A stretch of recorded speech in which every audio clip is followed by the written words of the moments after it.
سلامونه له ملان میډیا څخه سپورتي خبرونو ته ښه راغلاست. د لوګر په مرکز پلالم ښار کې د رمضان جام تر عنوان لاندې د والیبال سیالۍ پای ته ورسېدې. د لوګر د بدني روزنې او ورزش امریت او د دې ولایت د والیبال فدراسیون په ګډه همکارۍ د روانې وري میاشتې په لومړۍ نیټه د رمضان جام تر عنوان لاندې د والیبال سیالۍ په لار اچول شوې وې. د دې سیالیو وروستۍ لوبه د جمعې په ورځ ترسره شوه او پکې د صفت الله لوبډلې لومړی او د استقلال کلنګار لوبډلې دویم مقام ترلاسه کړ. ځایي چارواکو ویلي چې د دې لوبو له ترسروي موخه یووالي او ورزش ته د ځوانانو هڅول او د غرض ځوانانو ته د دې انګیزه ورکول وو څو خپلې وړتیاوې پر ځای او مثبتې وکاروي.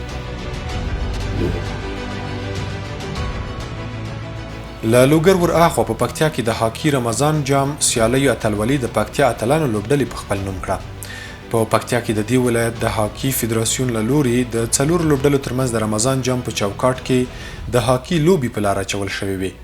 د دې سیالیو په ترڅ کې د پکتیا اتلانو او د پکتیا ځوانانو لوبډلې پایلوبي ته لار ومنده او پایلوبه بیګاش په د پکتیا پوهنتون په جمنازیوم کې ترسره شوه. په پایلوبه کې دواړو لوبډلو ښه لوبه نندارې ته وړاندې کړه او په پای کې د پکتیا اتلانو وکولی شول چې خپلې سیالۍ لوبډلې د پکتیا ځوانانو ته د 2-0 ګولونو په مقابل کې ماتې ورکړي او د یاد جام اتلولي خپله کړي. د پایلوبې په پای کې اتلې لوبډلې او د هرې لوبډلې غوره لوبغاړي په ډالیو ونازول شول. په خوست ولایت کې د رمضان جام والیبال سیالۍ د نورو ولایتونو د لوبډلو په ګډون لا هم دوام لري. په خوست کې د رمضان جام والیبال سیالۍ چې د روژې میاشتې په لومړۍ اونۍ پیل شوي د خوست او نورو ولایتونو د 15 لوبډلو په ګډون لا هم دوام لري. د خوست بدني روزنې او ورزش امریت مسؤلان وایي چې یاد لوبو ته د لغمان، باغلان، کندوز او کابل په ګډون د خیبر پختونخوا د والیبال لوبډلې هم وربلل شوي دي. د دې جام سیالۍ هر ماښام له روژه ماتي وروسته د سلګونه نندارچیانو په حضور کې ترسره کیږي.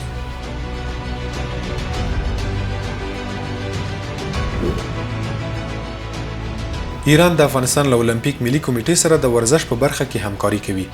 په کابل کې د ایران سفارت ځینې ډیپلوماټانو پرون د افغانستان اولمپیک ملي کمیټې او سپورت له رئیس عبدالودود حقانی سره لیدلي دي. په دې لیدنه کې دواړو خواوو د ورزشي همکاریو پر زیاتوالي خبرې کړې دي. د لیدنې پر مهال حقانی زیاته کړې چې ایران د افغانستان ګاونډی هیواد دی او د ورزش په برخه کې د همکاریو دوام له لارې د دواړو هیوادونو اړیکې لا پراخېدای شي. په همدې حال کې ایراني ډیپلوماټانو ډاډ ورکړی چې د سپورت او ورزش په برخه کې به له افغانستان سره هر اړخیزه همکاریو ته دوام ورکړي. دوی زیاته کړې چې افغانستان د ورزش په برخه کې ښه ظرفیتونه لري او کولی شي چې په نړیواله کچه د سپورت په برخه کې د افغانستان استازولي وکړي. او وروستی خبر ده چې د مراکش فوټبال لوبغاړي سفیان بوفال اعتراف کړی چې د نړیوال جام پر مهال یې د کریسټیانو رونالډو له ژړېده خوند اخیستی. نوموړي تازه له رسنیو سره په خبرو کې ویلي چې کریسټیانو رونالډو ته ډیر درناوی لري خو زیاتوي چې د یو ورزشي حریف په توګه یې په قطر کې د نړیوال جام د هغې لوبې پر مهال د رونالډو له اوښکو خوند اخیستی چې پرتګال پکې د 1-0 په مقابل کې له نوموړي جام حذف شو. د نوموړي دې خبرو د کریسټیانو رونالډو د پلویانو غبرګون پارولی او نوموړی یې د پرتګال او په نړیواله کچه د فوټبال اتل بللی دی.